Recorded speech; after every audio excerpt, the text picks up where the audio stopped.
Who was the bad guy? My father for having a favorite child, my brother for gloating about it, or my other brother, who concocted a scheme to sell the favorite child into slavery? Which one of the three? Jacob, Joseph, or Judah? Who was the bad guy? If you're from North America, or Europe even, you will have a hard time correctly answering the bad guy question. How about I clue you in?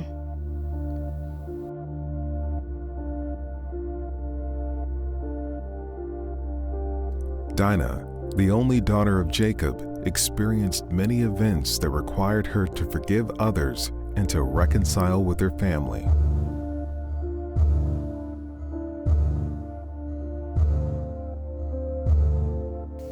My father's birth name was Jacob, but was later named Israel by God. My father married two sisters, Leah and Rachel. Maybe you know this story, but in case you don't, my father loved Rachel much more than her sister. And Leah, the unloved wife, was my mom. In an effort to win the love of my father, she wanted as many sons as she could have. 6 boys. Rachel was unable to have children for a long time, but had them by her handmaiden. 2 boys. It was on. Leah responded to the baby war by providing 2 more children by her handmaiden. Again, both sons. Leah made her final stand with a daughter, me, Dinah. That was 10 sons and 1 daughter from Jacob's least favorite wife and 2 concubines, and his favorite wife, Rachel, none. No children of her own. My father and Rachel were aging, and it seemed highly unlikely she would have children. Then God answered Rachel's prayers. Joseph, her beloved boy, Jacob's favorite. She was ecstatic. Then another golden child, Benjamin, was born. She died in childbirth. I can tell his story without much prejudice because I am a woman. The key parts of the story don't involve me. My father has 10 sons and 1 daughter, by women he doesn't especially love. He has Joseph, the firstborn of the wife he loves, but he is younger than his 10 half-brothers. Benjamin is the second son of the wife he loves, but my father is unhappy with Benjamin because his beloved wife died in birthing him. Years go by. My father clearly favors Joseph in every situation. My other brother's resentment towards him turns into pure hatred. Joseph is a teenager. My father buys him an ornate coat. Now, this is not just a slap in the face of my brothers, but a very ominous sign. And they have long assumed, rightly long assumed, that the oldest son, Reuben, will eventually take control over the family and provide for his brothers and their families. It's how it works in our culture.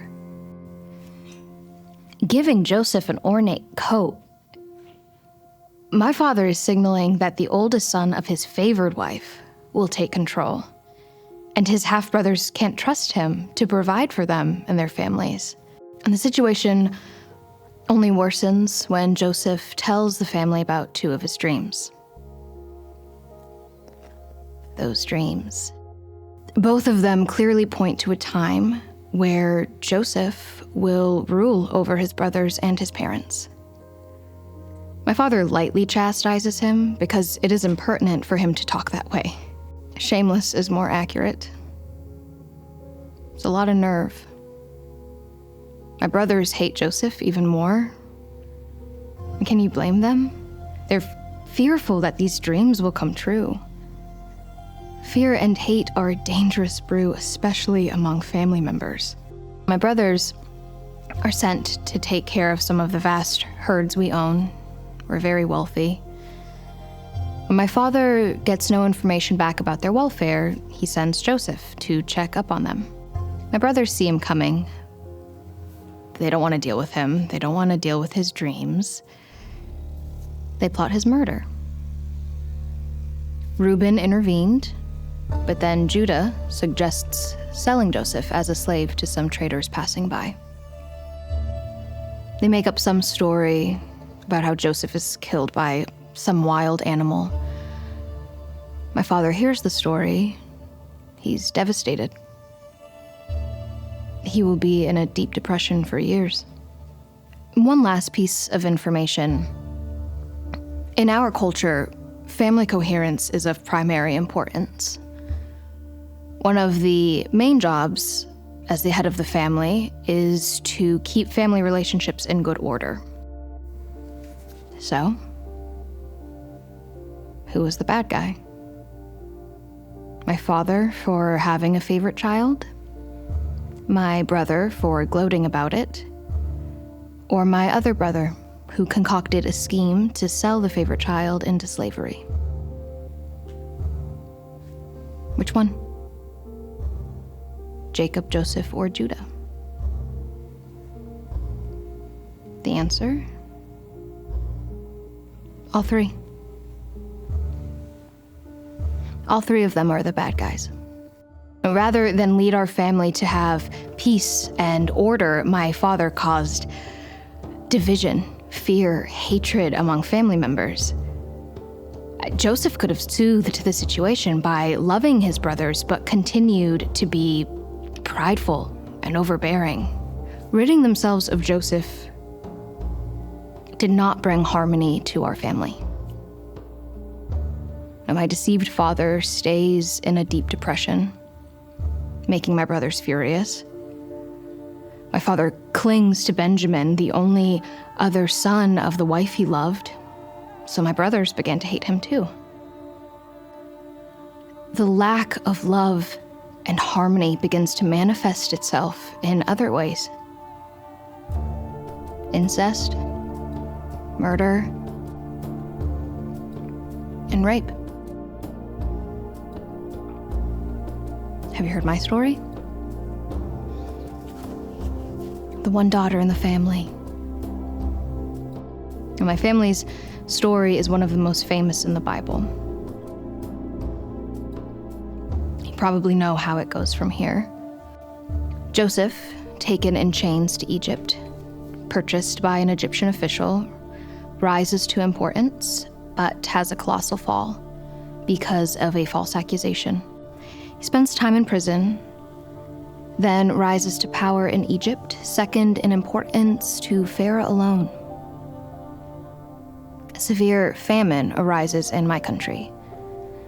My father sends my brothers to buy food in Egypt so we don't starve. He has to send them twice. So my brothers stand in front of what they perceive is the highest-ranking Egyptian official.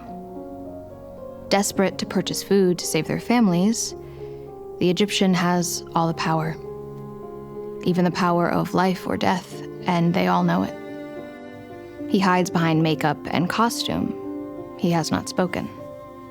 They cannot know that this powerful Egyptian official is their brother, Joseph. What must it have been like for my brother Joseph? He must have dreamed of revenge against his brothers thousands of times over the years. Selling him into slavery was tantamount to sending him to his death. They deprived him of his youth, of years of enjoyment with his parents. He had only to point his thumb down, and his brothers would have been wiped off the face of the earth. Few would have known or cared. No, Joseph could have sent for his father, who would have willingly traded their lives to have Joseph back. The other alternative? Bring reconciliation to the family. Forgive his brothers. I believe Joseph had learned from God about how to be humble, to have grace, to forgive. And I believe he thought back to when he was a young boy, when he experienced life-saving forgiveness, as he witnessed his uncle Esau forgive his brother Jacob, his own father, bringing reconciliation to the family. I believe Joseph learned that day how forgiveness is always a part of reconciliation. Joseph, he chooses to forgive, to bring reconciliation to our family, to bring life, not death. Joseph comes to recognize that God is in control, not him. Joseph says to his brothers, "You intended to harm me, but God intended it for good to accomplish what is now being done, the saving of many lives." Forgiveness transformed the bad guys. Reconciliation transformed our family.